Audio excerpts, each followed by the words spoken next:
Olá, turma, tudo bem? Boa noite para todos. Vamos lá para mais um dia, né? Deus tem sido tão bom com a gente. Essa semana tem sido tão boa, tão produtiva, cheio de presença de Deus, cheio de palavra. Nós tivemos hoje uma reunião de mulheres maravilhosa, onde a gente pôde compartilhar um pouco mais da palavra, de entendimento daquilo que Deus deseja para as nossas vidas e como isso tem sido bom. Vamos lá orar, entregar esse momento para o Senhor e começar aqui nossa leitura, porque eu tenho certeza que também o Espírito Santo deseja nos ensinar um pouco mais dentro do texto que a gente vai estar lendo hoje. Amém, queridos? Obrigada, Jesus. Nós te adoramos, nós bendizemos o teu nome, nós sabemos que o Senhor deseja sempre, Pai, nos revelar ainda mais a tua palavra. O Senhor tem o desejo e o anseio de nos mostrar ainda mais os mistérios que estão contidos na tua palavra e que o Senhor diz que o Senhor revela para aqueles que o temem, para aqueles que buscam, para aqueles que desejam. Por isso que a palavra diz que existem mistérios, mas não é porque o Senhor deseja esconder, é porque o Senhor deseja que as pessoas certas tenham discernimento desses mistérios. E por isso, Senhor, nós temos decidido buscar, nos debruçar na palavra, buscar entendimento naquilo que o Senhor tem para nós. E é por isso que nós estamos aqui, Jesus. Muito obrigada por esse tempo, com a palavra que o Senhor tem nos dado, nos direcionando, nos impulsionando, nos dando realmente, Senhor, essa força para que o Espírito Santo possa nos conduzir a todos os dias estarmos com o Senhor, Pai. Muito obrigada, Deus. Nós queremos que o nosso relacionamento com o Senhor só se intensifique cada dia mais, Senhor. Só aumente cada dia mais, porque eu sei que o Senhor tem feito grandes coisas dentro de nós, através de nós, Pai. O Senhor tem construído algo profundo no nosso espírito para que isso seja um alicerce seguro para a nossa vida todo o tempo, Pai, até a sua volta. Obrigada, Jesus. Fica conosco, Espírito Santo. Ministra nessa noite de maneira especial e que a gente possa sair de mais um dia de leitura, Senhor, reabastecidos com a Tua presença, crendo cada dia mais no Senhor e na Tua palavra, Pai. Muito obrigada, Jesus. Amém. Amém, queridos. Vamos lá? Romanos capítulo 4.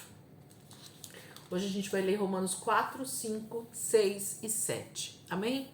Então vamos lá, Romanos 4, a partir do versículo 1, diz assim: Portanto, que diremos do nosso antepassado Abraão? Se de fato Abraão foi justificado pelas obras, ele tem do que se gloriar, mas não diante de Deus. Que diz as Escrituras? Abraão creu em Deus e isso lhe foi creditado como justiça. Ora, o salário do homem que trabalha não é considerado como favor, mas como dívida. Todavia, aquele que não trabalha, mas confia em Deus, que justifica o ímpio, sua fé lhe é creditada como justiça. Davi diz a mesma coisa quando fala da felicidade do homem a quem Deus credita justiça independente de obras. Como são felizes aqueles que têm suas transgressões perdoadas, cujos pecados são apagados. Como é feliz aquele a quem o Senhor não atribui culpa. Destina-se esta felicidade apenas aos circuncisos ou também aos incircuncisos? Já dissemos que no caso de Abraão, a fé que lhe foi creditada como justiça. Sob quais circunstâncias? Antes ou depois de ter sido circuncidado? Não foi depois, mas antes. Assim ele recebeu a circuncisão como sinal, como selo da justiça que ele tinha pela fé, quando ainda não fora circuncidado. Portanto, ele é o pai de todos os que creem, sem terem sido circuncidados, a fim de que a justiça fosse creditada também a eles. E é igualmente o pai dos circuncisos, que não somente são circuncisos, mas também andam nos passos da fé, que teve o nosso pai Abraão antes de passar pela circuncisão. Não foi mediante a lei que Abraão e a sua descendência receberam a promessa de que ele seria herdeiro do mundo, mas mediante a justiça que vem da fé. Pois, se os que vivem pela lei são herdeiros, a fé não tem valor e a promessa é inútil, porque a lei produz a ira, e onde não há lei, não há transgressão. Portanto, a promessa vem pela fé, para que seja de acordo com a graça e seja assim garantida a toda a descendência de Abraão, não apenas aos que estão sob o regime da lei, mas também aos que têm a fé que Abraão teve. Ele é o pai de todos nós. Como está escrito, eu o constituí pai de muitas nações. Ele é o nosso pai aos olhos de Deus, em quem creu o Deus que dá vida aos mortos e chama à existência coisas que não existem como se existissem.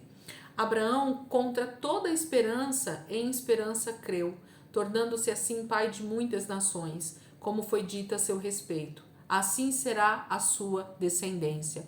Sem se enfraquecer na fé, reconheceu que o seu corpo já estava sem vitalidade, pois já contava cerca de 100 anos de idade, e que também o ventre de Sara já estava sem vigor. Mesmo assim, não duvidou, nem foi incrédulo em relação à promessa de Deus, mas foi fortalecido em sua fé e deu glória a Deus, estando plenamente convencido de que ele era poderoso para cumprir o que havia prometido. Em consequência, isso lhe foi creditado como justiça. As palavras lhe foi creditado não foram escritas apenas para ele, mas também para nós, a quem Deus creditará a justiça, a nós que cremos naquele que ressuscitou dos mortos a Jesus, nosso Senhor. Ele foi entregue à morte por nossos pecados e ressuscitado para a nossa justificação. Romanos capítulo 4, Paulo está justamente nos trazendo mais uma vez à memória essa questão da vida e da história e do legado de Abraão, né? Não sei se você assistiu o vídeo que eu deixei aí no grupo para vocês a respeito da aula que nós demos a semana passada, que foi justamente, a gente está estudando Romanos, né?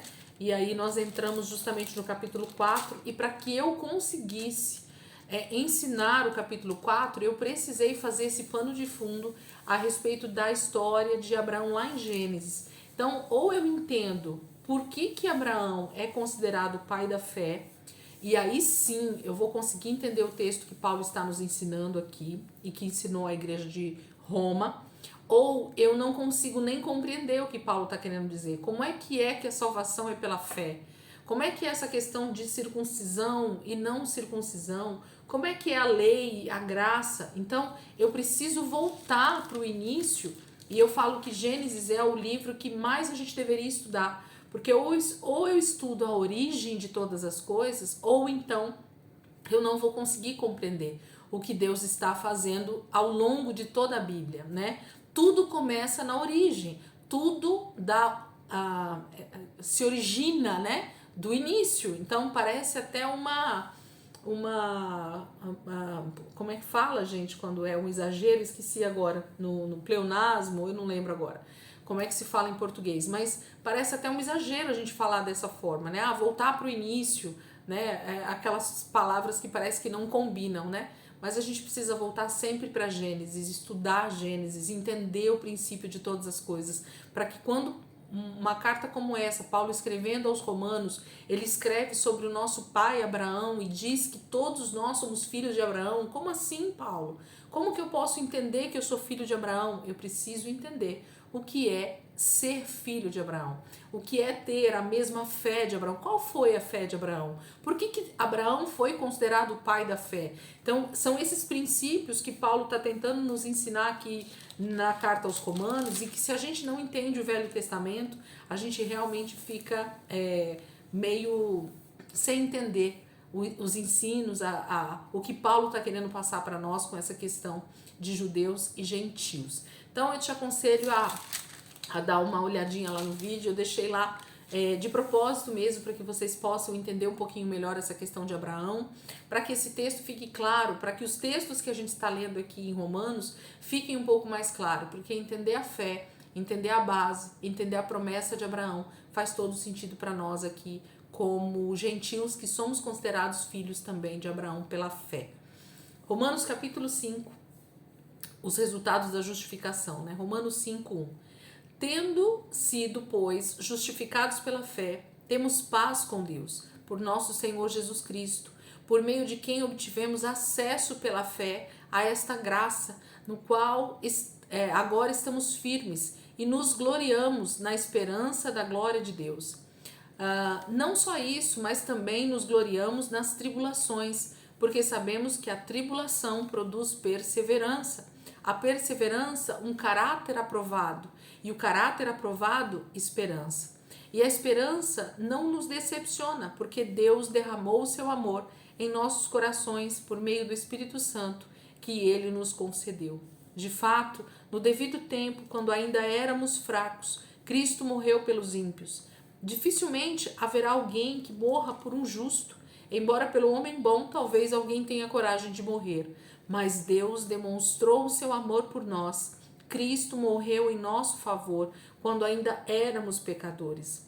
Como agora fomos justificados por seu sangue, muito mais ainda por meio dele seremos salvos da ira de Deus. Se quando éramos inimigos de Deus, fomos reconciliados com ele mediante a morte de seu filho, quanto mais agora, tendo sido reconciliados, seremos salvos por sua vida. Não apenas isso, mas também nos gloriamos em Deus por meio de nosso Senhor Jesus Cristo, mediante quem recebeu agora a reconciliação. Portanto, da mesma forma como o pecado entrou no mundo por um homem, e pelo pecado a morte, assim também a morte veio a todos os homens, porque todos pecaram, pois antes de ser dada a lei, o pecado já estava no mundo. Mas o pecado não é levado em conta quando não existe lei. Todavia, a morte reinou desde o tempo de Adão até o de Moisés, mesmo sobre aqueles que não cometeram pecado semelhante à transgressão de Adão, o qual era um tipo daquele que haveria de vir. Entretanto, não há comparação entre a dádiva e a transgressão, pois se muitos morreram por causa da transgressão de um só, muito mais a graça de Deus, isto é, a dádiva pela graça de um só homem, Jesus Cristo, transbordou para muitos. Não se pode comparar a dádiva de Deus com a consequência do pecado de um só homem. Por um pecado veio o julgamento que trouxe condenação, mas a dádiva decorreu de muitas transgressões e trouxe justificação. Se pela transgressão de um só a morte reinou por meio dele, muito mais aqueles que recebem de Deus a imensa provisão da graça e a dádiva da justiça reinarão em vida por meio de um único homem, Jesus Cristo. Consequentemente, assim como uma só transgressão resultou na condenação de todos os homens, assim também um só ato de justiça resultou na justificação que traz vida a todos os homens. Logo, assim como por meio da desobediência de um só homem, muitos foram feitos pecadores, assim também por meio da obediência de um único homem, muitos serão feitos justos. A lei foi introduzida para que a transgressão fosse ressaltada, mas onde aumentou o pecado, transbordou a graça, a fim de que assim como o pecado reinou na morte, também a graça reine pela justiça, para conceder vida eterna mediante Jesus Cristo, nosso Senhor. Gente, Paulo escreve para nós aqui em Romanos, a sequência da carta, né? Ele está dando uma lição para nós, uma explanação sobre a questão da morte através de um só pecador, um só pecado, perdão, que é sobre Adão. Então, através do pecado de Adão, todos nós fomos condenados a nascermos mortos espiritualmente. Eu falo muito sobre isso, gente, na primeira aula que eu tenho lá no canal, da aula da Escola de Fundamentos, né, que é a nossa origem de tudo, né? Então a gente explica essa questão do homem ter sido criado à imagem e semelhança de Deus, e por causa do pecado nós perdemos justamente a imagem de Deus, que é o espírito.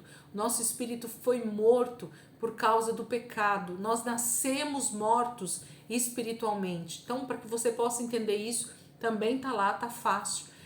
Bora lá assistir para vocês entenderem um pouco melhor isso. E aí Paulo faz esse paralelo para nós, que através da morte que veio através de Adão, todos então pecaram, todos estavam destituídos da glória de Deus, todos nós estávamos afastados de Deus, mas Jesus, através do pagamento do nosso pecado pela sua morte, ele então nos reconcilia, ele nos traz de volta a essa comunhão. Por quê? Porque quando nós nascemos da água e do Espírito, através de crer em Jesus como Senhor e Salvador da nossa vida, então o nosso espírito é vivificado, a palavra de Deus diz. E através desse espírito vivificado, então nós temos comunhão com Deus novamente. E a dádiva, como ele fala aqui, da graça, que é o Espírito Santo, que vem habitar dentro de nós, ele é quem nos capacita a então vivermos uma vida segundo o padrão de Deus novamente. É o Espírito Santo, a dádiva da graça, do Espírito Santo habitando dentro de nós, que nos dá condições de sermos santos como Deus é santo.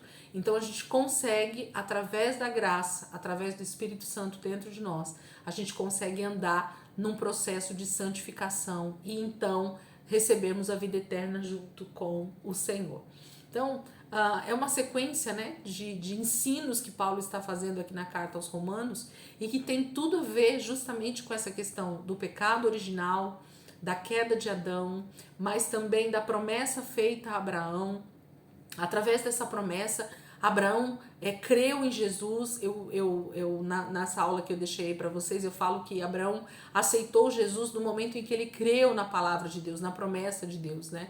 Aquele foi o momento em que Abraão nasceu de novo. É o momento que ele se reconcilia com Deus e que ele começa então a andar com Deus. Ele começa a caminhar guiado pela voz do Espírito. Então, Abraão teve essa oportunidade mesmo no tempo em que a gente diz que é o Antigo Testamento e que não houve o tempo da graça, né? A graça é só através de Jesus. Não. Deus operou graça todo o tempo também no Antigo Testamento e a gente vê isso em muitas passagens onde homens e mulheres foram tocados pelo Senhor e eles então creram em Deus. Isso faz a gente analisar e ver que a graça também operava na velha aliança, no Velho Testamento. Então Paulo está falando um pouquinho sobre essa questão da consequência do pecado de um homem, mas da graça e da salvação que vem através de outro homem, que é Jesus Cristo. Adão pecou e nós fomos separados. Jesus pagou o preço e nós fomos reconciliados.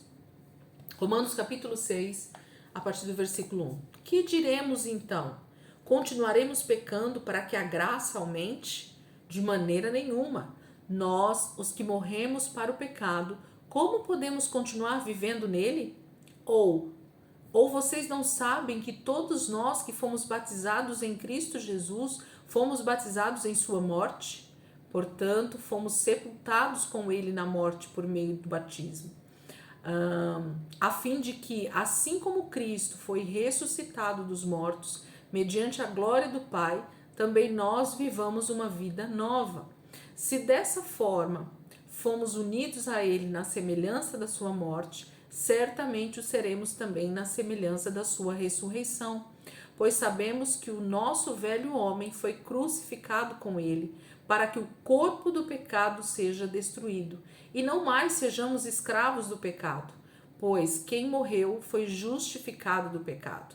Ora, se morremos com Cristo, cremos que também com ele viveremos, pois sabemos que, tendo sido ressuscitados dos mortos, Cristo não pode morrer outra vez. A morte não tem mais domínio sobre ele, porque morrendo, ele morreu para o pecado, uma vez por todas, mas vivendo, vive para Deus. Da mesma forma, considerem-se mortos para o pecado, mas vivos para Deus em Cristo Jesus. Portanto, não permitam que o pecado continue dominando seus corpos mortais, fazendo que vocês obedeçam aos seus desejos.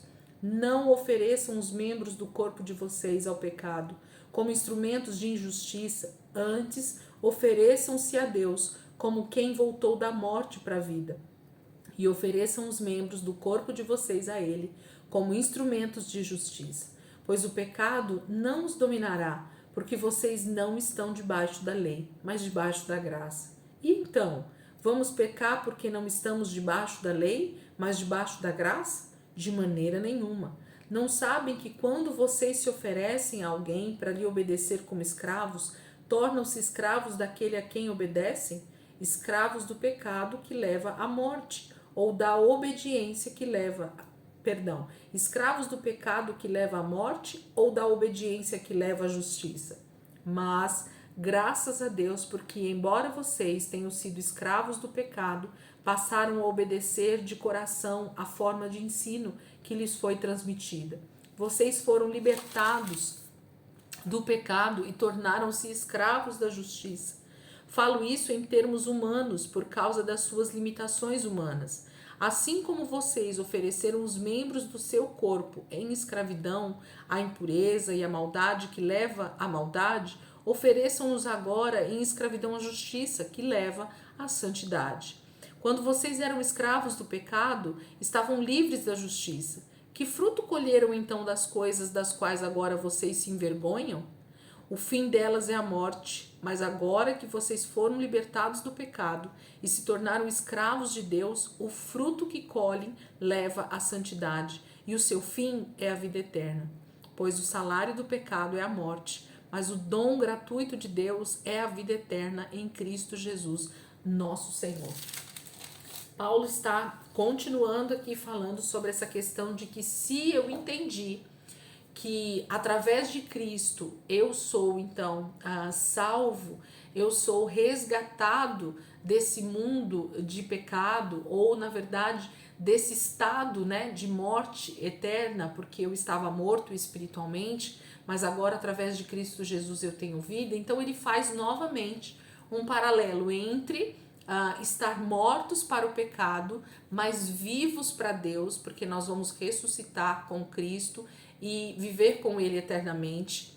E se então eu recebi essa vida em Deus, se eu aceitei Cristo como Senhor e Salvador, eu já não sou mais dono de mim mesmo. Eu já falei isso aqui algumas vezes. Eu passo a ser escravo de Cristo, eu passo a ser escravo de Deus em amor, porque Ele me comprou. Ele pagou o preço pela minha vida, que estava em uma escravidão de morte eterna. Então hoje eu não vivo mais a minha vida, eu não vivo a minha vontade, mas eu vivo a vontade de Deus. Por quê? Porque eu decidi morrer com Cristo quando eu o aceitei. A minha vida, a minha carne foi crucificada lá com Cristo na cruz. Então, gente, pensa comigo rapidamente. Quem morre, quem está morto tem vontades? Isso é talvez a coisa que a gente mais ouve, né? Os pregadores falando, mas pensem comigo, é uma realidade. Quem morreu com Cristo tem vontade própria? Quem decidiu entregar sua vida para morrer com Cristo, para ressuscitar com Ele, tem vontade própria? Não! Então, se você entendeu que você aceitou Cristo como Senhor e Salvador e com isso você morreu para os seus pecados, para viver eternamente com Deus, por que a gente insiste em continuar vivendo a nossa carnalidade? Por que a gente insiste a continuar vivendo com os nossos desejos antigos, carnais, né? Segundo o pecado que a gente vivia. Não. A nossa posição hoje, então, é permanecer numa vida de santificação, de busca, de ouvir do Espírito, de buscar a direção do Espírito Santo para viver uma vida segundo os padrões de Deus. Então é isso que Paulo está falando. Se você morreu, meu irmão, se você foi batizado com Cristo ali nas águas, que a gente fala que é o símbolo, né, do sepultamento, o batismo nas águas nada mais é do que como se você estivesse sendo enterrado ali naquela água, e quando você levanta do batismo, você já levanta para a vida eterna, você já levanta ressuscitado com Cristo, você já levanta uma nova criação, você já levanta uma nova criatura. É disso que a palavra está dizendo. Então Paulo está fazendo esse comparativo mais uma vez para a gente entender que a nossa vida não é de nós mesmos. Mas se você decidir viver, continuar vivendo em pecado, o salário do pecado é a morte. Então você vai trabalhar tanto para o pecado que o salário que você vai receber no final do teu trabalho para o pecado é a morte eterna. Porém, se você optar de viver uma vida para Deus, com certeza o teu salário vai ser a vida eterna. Então existem dois tipos de pagamento, dois tipos de salário. Qual é o salário que você quer? O salário de pecado para a morte eterna ou o salário de santidade para a vida eterna? Então é uma escolha nossa, né? Sempre a palavra de Deus vai colocar dois caminhos diante de nós. E é nós quem decidimos se nós queremos o de vida ou se nós queremos o de morte. Romanos capítulo 7, é o nosso último texto de hoje. Romanos capítulo 7, diz assim: Meus irmãos, falo a vocês como a pessoas que conhecem a lei. Acaso vocês não sabem que a lei tem autoridade sobre alguém apenas enquanto ele vive? Por exemplo, pela lei, a mulher casada está ligada a seu marido enquanto ele estiver vivo. Mas, se o marido morrer, ela estará livre da lei do casamento. Por isso, se ela se casar com outro homem enquanto seu marido ainda estiver vivo, será considerada adúltera. Mas se o marido morrer, ela estará livre daquela lei. E mesmo que venha a se casar com outro homem, não será adúltera. Assim, meus irmãos, vocês também morreram para a lei por meio do corpo de Cristo, para pertencerem a outro, aquele que ressuscitou dos mortos, a fim de que venhamos a dar frutos para Deus. Pois quando éramos controlados pela carne, as paixões pecaminosas despertadas pela lei atuavam em nosso corpo, de forma que dávamos fruto para a morte. Mas agora, morrendo para aquilo que antes nos prendia, fomos libertados da lei, para que sirvamos conforme o novo modelo do Espírito, e não segundo a velha forma da escrita. Então ele está falando justamente o que eu acabei de falar. Ele faz uma comparação, né, do casamento, do nosso casamento homem e mulher, né, quando a gente casa com um homem e você está preso a ele pela certidão de casamento, pela lei, né, pelo juramento que você fez ali diante do juiz, no cartório e tudo mais, então você é casada. Mas se você sai com outro homem, se você tem um relacionamento com outra pessoa, você é considerado uma pessoa adúltera, você está pecando porque o seu marido está vivo, porque você tem uma aliança, um casamento, né? E você então está em pecado, a palavra diz, né? Mas se o seu marido morrer, então essa viúva, ela está livre para se casar com outro e não estará em pecado. Por quê? Porque o seu marido morreu, então ela está livre daquele contrato de casamento e ela pode então adquirir um novo contrato de casamento. Ele faz esse paralelo para nos falar sobre a lei e sobre Cristo. Por quê? Porque o nosso primeiro marido, vamos colocar aqui entre aspas, gente, para a gente entender, o nosso primeiro marido é o próprio Deus, ali na antiga aliança, fazendo essa aliança de casamento com Israel, ok? Com todo o povo de Israel, com todo aquele que cresce, né? Porque estrangeiros também podiam crer na palavra e se converter ao judaísmo. Então, havia um casamento ali sendo registrado na lei de Moisés. Mas a palavra fala que esse noivo, ele morre. E quem é esse noivo que morre? Cristo, né? Ele morre para aquela velha aliança, para aquele casamento que estava totalmente fracassado, porque Israel havia fracassado no seu casamento, se tornou uma mulher adúltera, né? Em todo o Velho Testamento há essa tipologia da mulher adulterando, porque fala de um relacionamento fora do relacionamento com Deus, fala de adoração a outros deuses. Quem está comigo aí desde o início da leitura vai saber do que eu estou falando. Então vale a pena voltar para a Velha Aliança, lá para o Velho Testamento e dar uma lida e estudar esses textos para você compreender. Deus sempre faz essa comparação, né, da mulher estando em adultério com Israel, buscando outros deuses, adorando outros deuses. Então o seu marido precisou morrer naquela cruz para que aquela velha aliança fosse então abolida e uma nova aliança de casamento é feita. Então hoje, por causa da ressurreição de Cristo, por causa do sacrifício de Jesus, há uma nova aliança feita com Israel e com gentios, com todo o povo, agora com todo aquele que crê. Então nós estamos dentro de uma aliança de casamento. Então nós devemos ser fiéis ao nosso marido, a essa nova aliança, a esse pacto de aliança de casamento que foi feito. É disso que Paulo está falando. Romanos 7, continuando aí. 7:7. Que diremos então? A lei é pecado? De maneira nenhuma. De fato, eu não saberia o que é pecado, a não ser por meio da lei. Pois, na realidade, eu não saberia o que é cobiça, se a lei não dissesse: não cobiçarás. Mas o pecado, aproveitando a oportunidade dada pelo mandamento, produziu em mim todo tipo de desejo cobiçoso. Pois, sem a lei, o pecado está morto. Antes, eu vivia sem lei, mas quando o mandamento veio, o pecado reviveu e eu morri. Descobri que o próprio mandamento, destinado a produzir vida, na verdade produziu morte, pois o pecado, aproveitando a oportunidade dada pelo mandamento, enganou-me e por meio do mandamento me matou. De fato, a lei é santa e o mandamento é santo, justo e bom. E então, o que é bom se tornou em morte para mim?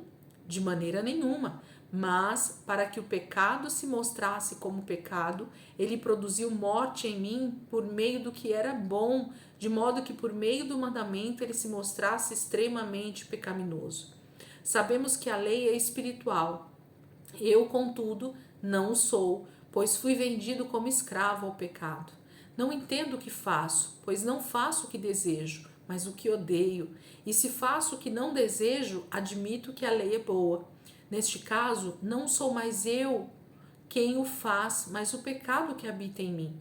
Sei que nada de bom habita em mim, isto é, em minha carne, porque tenho desejo de fazer o que é bom, mas não consigo realizá-lo. Pois o que faço não é o bem que desejo, mas o mal que não quero fazer. Esse eu continuo fazendo. Ora, se faço o que não quero, já não sou eu quem o faz, mas o pecado que habita em mim. Assim, encontro esta lei que atua em mim. Quando quero fazer o bem, o mal está junto a mim.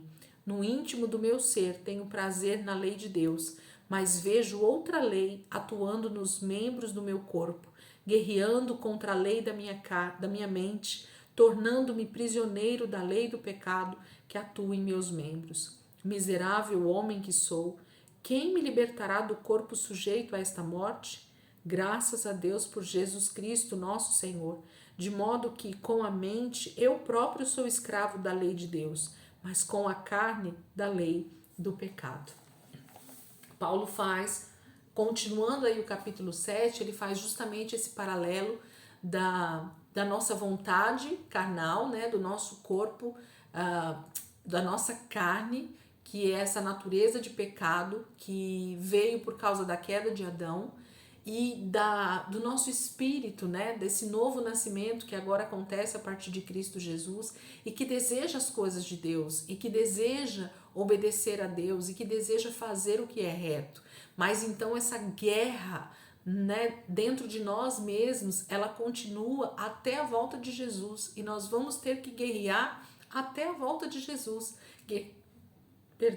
Guerrear contra as nossas vontades, guerrear contra os nossos próprios desejos de pecado, guerrear contra a nossa carne, que continua aqui ainda, né? Nós não fomos libertos dessa carne de pecado, a palavra de Deus diz aqui, né? Nós precisamos conviver até a volta de Jesus, até a ressurreição dos mortos, até essa transformação do nosso corpo na volta de Jesus, nós vamos precisar conviver com a nossa carne, com o nosso espírito vivificado, mas também com a nossa carne aqui no mesmo lugar. Então a gente precisa conviver com essas duas naturezas, porém existe uma forma de nós vencermos essa carne o tempo inteiro, que é alimentarmos o nosso espírito. E aí entra toda essa questão da leitura da palavra, do próprio jejum, da meditação na palavra, dos nossos estudos, da oração, do louvor, da nossa adoração, do serviço ao Senhor, do estar em comunhão como cristãos, né, de estar no contexto igreja, porque é ali que nós vamos sendo moldados e é ali que o Espírito Santo vai nos transformando através da vida de outras pessoas, inclusive, e nós vamos sendo moldados segundo o padrão da palavra de Deus, segundo os conceitos do Espírito mesmo, né? O Espírito Santo vai nos transformando de dentro para fora. Então, Paulo está nos ensinando aqui no capítulo 7 de que nós vamos precisar conviver com essas duas naturezas, a natureza de pecado caída, onde a carne domina, mas a nova natureza, segundo o Espírito, segundo o novo nascimento, e que é guiado totalmente pelo Espírito Santo. Agora, a diferença vai ser quem eu tenho alimentado mais. Eu tenho alimentado mais a minha carne, com os meus desejos pecaminosos, com o próprio pecado, né? Porque conforme eu vou agindo em pecado, pecando toda hora, eu estou alimentando a minha carne, ou eu tenho buscado de Deus e me alimentado espiritualmente da palavra, do jejum, da oração, de todas as práticas espirituais que fazem com que o meu espírito está sendo alimentado e eu mortifico ainda mais a minha carne. Então, fica aí uma reflexão para nós e ao mesmo tempo uma forma de nós olharmos para a palavra e dizer: Jesus, o que é que eu quero? Eu quero continuar em pecado, eu quero continuar pecando todos os dias e assim me afastando do Senhor, estando longe, não buscando a verdadeira vida em Deus, ou eu quero alimentar o meu espírito através das práticas espirituais, através da palavra, e assim estar sendo edificado em Deus. O que é que eu quero? O que é que eu desejo, né? Então é isso que a gente precisa ver. Amém, queridos? Benção a nossa leitura hoje. Amanhã a gente continua aqui dentro do livro de Romanos. Provavelmente durante esse final de semana aí, né? A gente ainda vai estar dentro do livro de Romanos. E aí semana que vem provavelmente a gente continua aí dentro do livro de Atos e continuamos as cartas de Paulo aí. Mas esse final de semana, entre amanhã, sábado e domingo, provavelmente ainda a gente está aqui dentro da carta aos Romanos. Então, aproveite para meditar, ler um pouco mais. Veja o vídeo lá que eu deixei para vocês aí no grupo do WhatsApp, né, para que vocês possam ser edificados e entender um pouco melhor essa questão da velha aliança, de Abraão, da promessa, para que vocês entendam melhor o que Paulo está falando aqui na carta aos Romanos. Amém, queridos? Deus abençoe a sua vida e até amanhã, se Deus quiser.